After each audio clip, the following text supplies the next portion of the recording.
Assalamu alaikum and welcome back everyone to chapter 3-4 of the Arduino series. In this video we're going to cover joysticks. Now the equipment that we're going to use compared to other videos is going to be fewer. We're only going to need the joystick, 5 female to male jumper wires and the Arduino.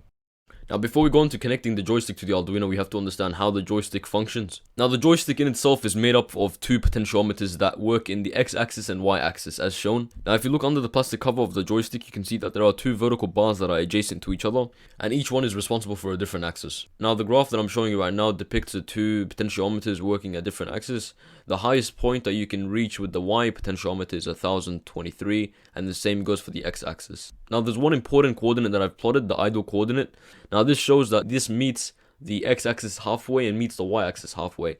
However, in some cases the joystick, especially if it's of lower quality, you will not have the exact values of 512, 512. Now if you take a look at the pins of the joystick, you're going to find out there are 5 specific pins. The first one is ground, the next one is 5 volts for the voltage input. You got VRX and VRY, which are your x-axis and y-axis potentiometers respectively. And you got SW, which is the switch of the joystick. And to activate the switch, just press down onto the joystick. Now for the wiring, we'll start with the ground pin and work our way down to the switch. So to begin, take one of the female to male jumper wires and connect the female end to the ground pin of the joystick and connect the male end to one of the ground pins of the Arduino. Now take another wire to make the connection between the 5 volts of the Arduino and the 5 volts of the joystick. Now I'll take 2 wires, I've color coded them as both white, and connect the X and Y pins of the joystick to any 2 of the analog input pins of the Arduino. Now finally take another wire and set a connection between the switch pin of the joystick and any one of the digital pins of the Arduino. I've chosen pin 10. Before we move on to the code, just go to your tools tab and make sure that your board and your ports are connected properly. Now we'll start with the variables of the code. Since we have 3 different pins, we're going to have 3 different defined variables for each of the location of the pins. And under each variable pin, we have another undefined variable, which I later define, to store the values that's received from that pin.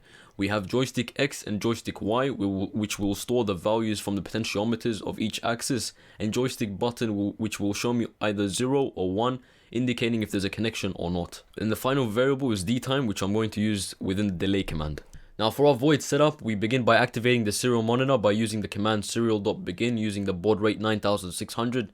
Next, we tell the Arduino that all the pins that we used and their variables are going to be input pins. We know that they're going to be input since the data is flowing from an external component towards the Arduino, in this case the joystick to the Arduino. And finally, we use the command digital write joystick button pin as high, because the switch pin of the joystick is always high because of the configuration of the PCB or the joystick board.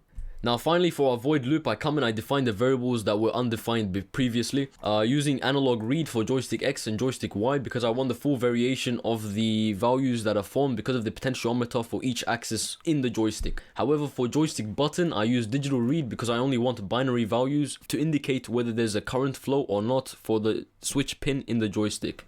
Next, I use a series of repeated serial.println and serial.print commands to indicate and to present the values.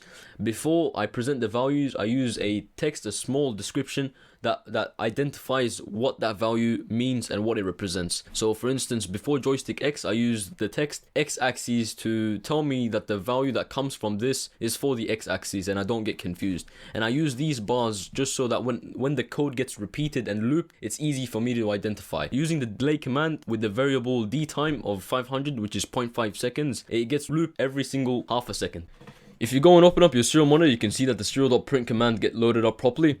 However, for the fact that there may be an alignment issue because of how cheap the joystick I purchased is, the Y and X values are not exactly 512 as they should be. However, I am getting roughly the values that I'm meant to get. My button value, because of the way that the PCB of the joystick is configured, I am getting the correct value. And if I'm to move around the joystick, you can see that the Y and X values change and fluctuate. And if I'm to press onto the joystick, the button value goes from 1 to 0. Now, if you've learned anything from the video, consider giving it a like, and if you wish to get closer to the community that I'm trying to build, there's going to be my Discord linked in the description, where you can also access the code that we used today.